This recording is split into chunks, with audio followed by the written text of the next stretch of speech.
Honorable Président, j'ai été surpris, comme tout le monde, d'être encore convoqué à la Cour constitutionnelle et je suis parti par respect, parce qu'en principe, en tant que député national, couvert par des immunités parlementaires, je ne devais pas y aller sans qu'il y ait une autorisation préalable de l'Assemblée nationale. C'est ça ce que recommande la Constitution de la République et c'est ce que recommande les règlements d'ordre intérieur de cette institution où nous sommes.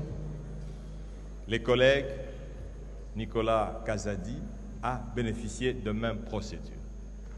Je suis allé par respect à cette institution, la plus grande et prestigieuse cour de ce pays, où j'ai indiqué au juge que voilà, je suis venu, mais il y a une condition.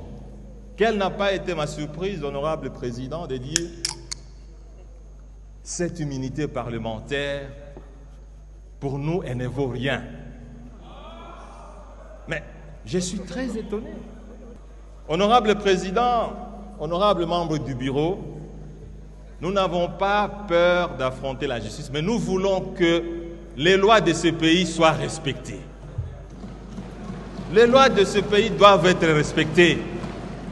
Si la Cour constitutionnelle a besoin d'attendre un député, un parlementaire, elle n'a qu'à suivre ce que prescrit la Constitution et ce que prescrit le règlement d'ordre intérieur. Il faut que les lois du pays soient respectées. La Constitution n'a pas de couleur politique. Le règlement d'ordre intérieur n'a pas de couleur politique. Merci, honorable Matata. Je dois rappeler à l'auguste Assemblée qu'à son temps, quand le procureur général près la Cour de cassation m'avait saisi sur le cas de Nicolas Kazadi, vous avez, vous, honorable député, autorisé que le procureur général près la Cour de cassation puisse faire ses enquêtes, son instruction, mais qui a abouti à un non-lieu. Alors, je me demande pourquoi nos amis de la Cour constitutionnelle n'ont pas procédé de la même façon, qui régularise la situation et la plénière va apprécier. Surtout que ici, comme vous le savez, pour Nicolas Kazadi,